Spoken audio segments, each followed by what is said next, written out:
네, 시장에서 반짝뜨고 사라질 테마가 아닌 길게 오래갈 테마, 그리고 이슈가 되는 기업들 체크해보는 시간입니다. 오늘 갈 테마 가라 주식회사 곽부장의 곽영훈 대표 함께하겠습니다. 안녕하세요. 네, 안녕하십니까. 네, 오늘 시장이 주목하고 있는 두 가지 테마들 체크해보도록 하겠습니다. 먼저 첫 번째 갈 테마 열어보죠. 오늘 마켓컬리 나와 있는데요. 지금 관련주가 들썩들썩하고 있다. 지금이라도 접근 유효할까라는 타이틀 들고 나왔는데 내년 상반기에 이제 상장을 준비하고 있잖아요. 프리-IPO 유치에 성공을 했다. 이야기 나오면서 오늘 관련주들이 좀 들끓고 있습니다. 그 안에는 KC피드, 한창, 흥국 F&B 같은 종목들이 자리하고 있는데 지금 접근 유효할지요? 네네. 먼저 시장 관점 간단하게 좀 말씀을 드리면 2,900선 아래잖아요. 그러니까 저가 매수 기회라고 생각하시면 되고요. 코로나 신종 변이 바이러스 부분에 대한 우려는 좀 다소 완화되는 듯한 느낌이 듭니다. 그렇기 때문에 시장 오늘 상당히 많이 오르고 있는데 좋다 이렇게 말씀드리고, 말씀하신 것처럼 오늘 마켓컬리 관련된 종목들이 움직임이 대단히 좋죠.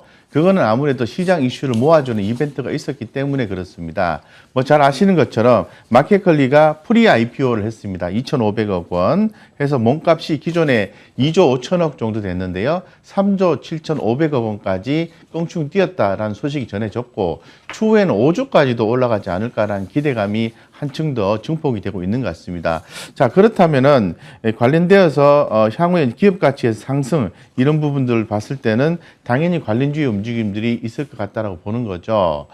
자, 그런데 일단 마켓컬리는 대단히 프리 IPO 성공을 해서 기업 가치가 올라갔다고 하니까 대단히 이제 좋게 또 보는 거 맞고, 관련된 종목들에 대해서는 좀 움직임은 좋긴 해요, 오늘 같은 경우에. 근데 아직 추세 흐름 잡지는 못했기 때문에 조금 더 관전하시는 게, 관망이 아니라 팔고 기다리는 게 아니라 조금 지켜보는, 관전하시는 게 맞지 않겠나 이렇게 생각하고 있습니다. 네, 그럼 그 안에서 마켓컬리 관련주 중에 이 대표님이 좀 눈여겨보시는 종목이 있다면? 많이 있는데요. 많이 있는데 그중에서도 시장 상황이 전반적으로 또 체력도 약하고 하다 보니까 가장 대표성 있는 종목을 보시는 게 맞겠죠. 지오소프트. 지오소프트. 네, 지오소프트가 오늘 장중에 오늘 5%, 장중에 한 7% 넘게 급등 양상 상승을 좀 보여줬는데, 상승한 이유를 한번 고려해 볼 필요가 있을 것 같습니다.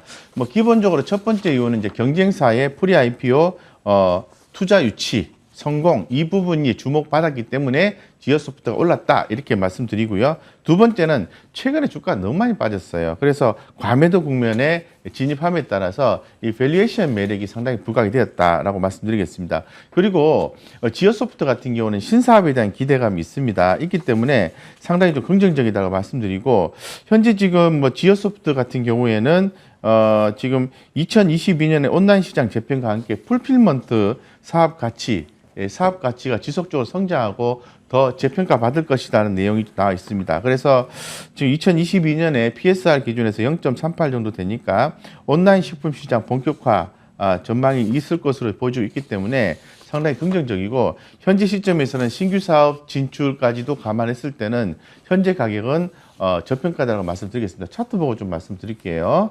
자, 보시는 것처럼 일봉상 차트를 보시면은 정말 많이 빠졌다.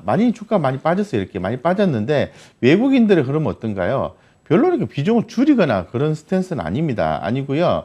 주가도 이렇게 지금 주봉상으로 봐도 주가가 상당히 좀 많이 빠져 있는 걸 확인할 수가 있어요. 그래서 근본의 모멘텀을 가지고 주가가 더 상승할 수 있을지에 대해서는 조금 더 이평선이 모아지는 개념으로 접근하시는 게 맞고, 지금은 관찰만 하자, 관전만 하자, 이 정도로 말씀을 드리겠습니다. 그렇지만은 어느 정도 좀 목표가를 좀 말씀을 좀 드릴게요. 만약에 올라간다면은 1차적으로는 25,000원까지는 살펴보시면 될 것 같고, 만약에 25,000원이 가볍게 안착이 된다면 추가 상승이 가능하고요.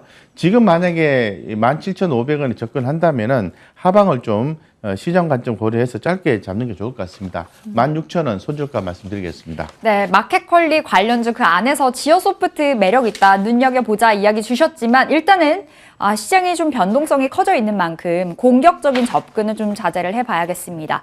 자, 지오소프트까지 들어봤고요. 자, 이어서 테마 열어보도록 하겠습니다. 어떤 테마 올라와 있을까요? K제약바이오에 관한 이야기인데, 그러니까 한마디로 수출이 고공행진 중이다. 네, 지금 그렇습니다. 제약바이오 비중 확대 시점일까라는 네. 질문일 것 같은데요. 네. 오늘 뭐 꽤나 올라가는 종목들이 많습니다. 네. 근데 지금 시점에 뭐 오미크론 관련주, 그러니까 코로나19 관련주 해서 올라가는 것도 있지만 선뜻 진입 너무 어려운데요. 어떻게 그러세요? 보세요? 많이 빠졌지 않습니까? 많이 빠졌고요. 오미크론 때문에 뭐 올라간다 이런 것보다는 다시 한 번 더 촉발되긴 했어요. 제약 바이오주에 대해서 관심을 갖자라는 부분이 오미크론이 에 대한 얘기가 본격적으로 나오기 전에도 서서히 그 바이오주들의 움직임들이 하방에서 포착이 됐었습니다. 예, 됐었기 때문에 이제 그렇게 되다가 최근에 오미크론 때문에 진단 키트라든가 그리고 바이오 관련된 종목들, 대표적인 종목들이 있죠. 못 가는 종목도 있지만은 SK 바이오사이언스라든가 삼성 바이오로직스 이재용 부회장의 또 미국 방문 이런 부분들이 이제 촉발이 된 거죠. 자, 그런데 제가 주목하는 것은 우리나라 같은 경우에는 수출을 많이 하지 않습니까? 수출을 해야만이 우리나라 경제가 성장할 수 있는데, 자동차나 반도체에 못지않게 바이오 수출도 굉장히 중요하다는 거예요. 그래서 중요하고 수출 비중도 많이 차지하고 이 보건산업의 수출은 고공행진이다라고 결론적으로 말씀드리고 효자노릇을 한 것은 당연히 진단키트겠죠. 이 진단키트 같은 경우에 수요는 계속해서 있을 수밖에 없어요. 예, 그런 부분이 있고 이 제약바이오 최대 수출국 내년에도 상당히 긍정적일 것으로 보고 있고 지금 현재 이제 그 전반적으로 이제 수출 부분에서는 긍정적으로 좀 보고 있습니다. 그리고 최근에 또 잘 아시는 것처럼 백신 부분에 있어서 이제 CMO, CDMO 이런 부분이 계속해서 주목이 되는 거고 이러한 어떤 기술 이전, 수출 이런 부분은 계속해서 진행이 된다라고 좀 말씀을 드리겠습니다. 그래서 어쨌건 지금 정부에서 지금 보건산업 관련해 가지고 예상하고 있는 것은 예상한 성장률보다는 훨씬 더 많은 성장률을 기록한다고 해서 관련된 제약 업종이나 바이오 종목들이 더 올라가는 것이 아닌가. 그리고 많이 빠졌잖아요. 많이 빠졌기 때문에 단기적인 어떤 시세 변동성에 주목하시기보다는 가장 대표성 있는 종목을 분할해서 모으고 그냥 끈기 있게 보유 전략을 취한다면은 뭐 좋은 성과를 맛볼 수 있는 시점 반드시 온다. 이렇게 좀 말씀드리겠습니다. 네, 그럼 가장 뭐 대표성이 있는 종목들 모아가자 이렇게 이야기 주셨는데 네. 지금 자리 어떤 종목이 좀 유효할까요? 네, 그래도 뭐 당장에 수익이 안 나면은 좀 별로 안 좋아하시니까 이슈가 있는 종목이 좋겠죠. ST팜 좀 말씀드리겠습니다. 요즘 네. 흐름 좋았죠. 네, 흐름 좋았죠. ST팜은 그 한마디로 표현하면 메신저 RNA 관련된 대표적인 종목으로 이제 해석이 됩니다. 예, 그렇기 때문에 최근에 작년 같은 경우 작년이죠. 작년에 5월에서 5월, 8월 그 CMO 증설 발표가 있었어요. 작년에. 그런데 지금 뭐 차트 흐름 좀 보시고 좀 말씀 추가 드리고 싶은데 차트 좀 보여주십시오.